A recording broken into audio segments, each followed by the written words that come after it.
సోనియా గాంధీ గారు మంచి మనసుతో మాకు తెలంగాణ ఇవ్వడం జరిగింది. అది 2014లోనే కాంగ్రెస్ వచ్చుంటే చాలా సంతోషపడేవాళ్ళం, కానీ మాకు మిస్ అయింది.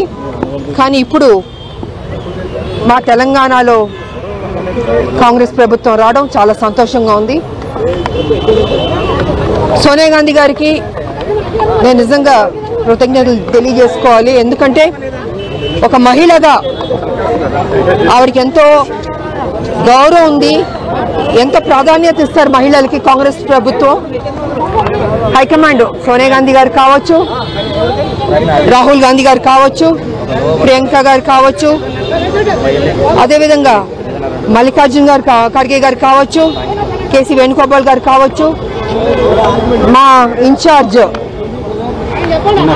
మీనాక్షి నటరాజన్ గారు కావచ్చు, మా ముఖ్యమంత్రి గారు కావచ్చు, మా డిప్యూటీ సీఎం భట్టి గారు విక్రమ్ భట్టి గారు కావచ్చు, మంత్రులందరూ కావచ్చు. సో చాలా సంతోషంగా ఉంది. ఇవాళ మేము ప్రమాణ స్వీకారం చేసాం. మాకు హైకమాండ్ నాకు ఈ అవకాశం ఇచ్చింది ఎమ్మెల్సీగా.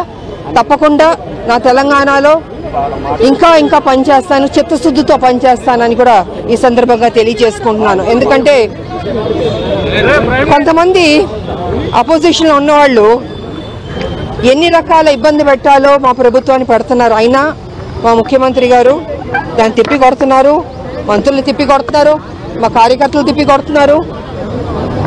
వీళ్ళ ఆటలు చెల్లవు. ఎందుకంటే 7 లక్షల కోట్లకు అప్పుకెళ్ళిపోయింది ఈ రాష్ట్రం. ఎవరి వల్ల అంటే కేసీఆర్ గారు పుణ్యం అంటూ. మరి ఇంత 7 లక్షల కోట్లకు అప్పుకెళ్ళిన రాష్ట్రాన్ని సెటరేట్ చేయాలంటే డెఫినెట్గా టైం పడుతుంది. ఓవర్ నైట్లో అది అద్భుతాలు జరగాలంటే కుదరదు. ఖజానా మొత్తం ఖాళీ చేశాడు. మేము మా ప్రభుత్వం తప్పకుండా మొత్తం తెలంగాణ ప్రజలకి వాగ్దానం చేసాం, మంచి స్కీమ్స్ తీసుకొచ్చాం, చేద్దాం అనుకుని. కానీ ఇక్కడ ఖజానా చూస్తే మొత్తం ఖాళీ చేసి పెట్టాడు. అయినా ముఖ్యమంత్రి గారు కింద మీద పడేనా దానికి ఫుల్ఫిల్ చేయాలి. ఏ ప్రామిసెస్ చేసాం మనం తెలంగాణ ప్రజలకి అది ఫుల్ఫిల్ చేయాలన్న ఒక దృఢ సంకల్పంతో, మంచి మనసుతోటి ఆయన మ్యాక్సిమం ట్రై చేస్తున్నాడు. సో తప్పకుండా మంచి జరుగుతుంది మా తెలంగాణ అనుకుని నేను తెలియజేసుకుంటున్నాను. ప్రభుత్వం వచ్చినప్పటి నుంచి రాజకీయాలకు దూరంగా ఉన్నారు. ఒక్క నిమిషం. నేను 14లో పనిచేశాను, 18లో పనిచేశాను, కాంగ్రెస్కి 19లో పనిచేశాను, 20 పనిచేశాను, 23 పనిచేశాను. ఎక్కువ పనిచేసింది నేనే. కానీ ఏనాడు నాకు ఇది కావాలని నేను ఏం అడగలేదు. హైకమాండ్ నాకు ఆఫర్ చేసినా నాకు వద్దు, నేను ముందు పనిచేస్తాను, నా పార్టీ కానీ పనిచేస్తాను. ఇవాళ 23 కూడా నాకు ఇది చేస్తామని హైకమాండ్ అందుకని నేను ఏనాడు అడగలేదు. బట్ ముందు పనిచేద్దామని ప్రభుత్వం రాని కేసీఆర్ని గద్దె దింపడమే మా లక్ష్యం. అందుకే ఇన్ని సంవత్సరాలు మేము ముందుకు వెళ్తూ ఉన్నాం, పోరాడుతూ ఉన్నాం. అదేవిధంగా ముఖ్యమంత్రి గారు కూడా అమ్మ రావాలని ఆయన కూడా నన్ను ఆహ్వానించారు. సో ఆయన ఆహ్వానం మేరకు నేను కాంగ్రెస్ పార్టీలో మళ్ళీ తిరిగి రావడం జరిగింది. అండ్ 23 ఎన్నికల్లో నేను ప్రచారం చేశాను, పనిచేశాను. పార్టీ హైకమాండ్ ఎప్పుడు ఏ నిర్ణయం తీసుకుంటుందో, ఎప్పుడు ఏం చేయాలనుకుంటుందో, ఎవరికి ఏం బాధ్యత ఇవ్వాలనుకుంటుందో అది ఇస్తుంది. దాని తగ్గట్టు మనం కొంచెం ఓపిక పట్టాలి. ఎందుకంటే ఒక ప్రోటోకాల్ ఉంటుందండి. ఎవరు పడితే వాళ్ళు బయటకు వచ్చి శిక్షంగా మాట్లాడడానికి కుదరదు ఇక్కడ. సో పార్టీ ఎప్పుడు నాకు ఆ బాధ్యత ఇస్తే అప్పుడు పనిచేద్దామని నేను సైలెంట్గా ఉన్నాను. ఎందుకంటే ప్రోటోకాల్ మీరి నేను వెళ్ళలేను. ఇది ఒక సిస్టమ్ ఉంది మాకు కాంగ్రెస్ పార్టీలో. ఎటువంటి సమస్యల మీద మీరు గలం విప్పబోతా ఉన్నారు? ఫస్ట్ డే కదా, ఇవాళే కదా వచ్చాను నేను. చూద్దాం, విప్పుతాను, యుద్ధం చేస్తాం, కొట్లాడతాం. ఇదిగో మేము అందరం ఉద్యమకారులు, మేము ఎలా కొట్లాడాం మేము. సో డెఫినెట్గా విడిచిపెట్టే ప్రసక్తి లేదు. అపోజిషన్ ఎవరున్నారో మేము డెఫినెట్గా కొట్లాడతాం. మంత్రివర్గంలో చోటు దక్కుతుందని ఏమన్నా ఆశ స్వీకారం చేస్తాం. సో 100% మహిళలకు సంబంధించి అన్ని సమస్యలు ఉన్నాయి. కాబట్టి రాబోయే రోజుల్లో ప్రతిరోజు కనపడుతుంటాం, ప్రతిరోజు మాట్లాడుకున్నాం, బోల్డ్ విషయాలు మనం చర్చించుకున్నాం. చాలా హామీలు ఫెయిల్ అయ్యారు కాంగ్రెస్. నేను చెప్పాను సార్, హామీ ఫెయిల్ అవ్వలేదండి. కేసీఆర్ ఖజానా మొత్తం ఖాళీ చేశాడు. ఖజానా మొత్తం ఖాళీ చేశాడు కేసీఆర్. దాన్ని మొత్తం సెటరేట్ చేయడానికి చోట జోక్ అండి, అంత ఈజీ కాదు అది.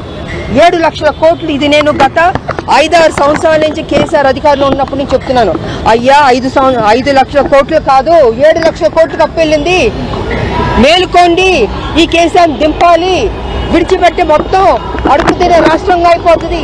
తెలంగాణ పట్లాటి తీసుకొచ్చి ఉద్యమకారులుగా మా బాధ్యత అని నేను మొదటి నుంచి చెప్తున్నాను. ఇప్పుడు వచ్చినప్పుడు చూస్తే 7 లక్షల కోట్లు తప్పింది.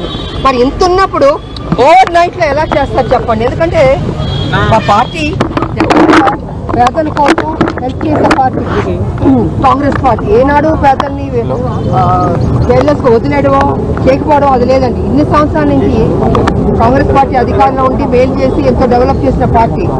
సో అలాంటి పార్టీ ఒక ఆలోచనతోటి ముందు చూపుతోటే తెలంగాణకి ఈ స్కీమ్స్ తీసుకొస్తామని అనౌన్స్ చేయడం జరిగింది. సో కాబట్టి వన్ బై వన్ గా మెల్లిగా చేసుకుంటూ వస్తుంది మా ప్రభుత్వం, ముఖ్యమంత్రి గారు. తప్పకుండా ఫుల్ఫిల్ అవుతుందండి. ఫుల్ఫిల్ అవుతుంది కానీ కొంచెం టైం పడుతుంది అంతే. జై తెలంగాణ.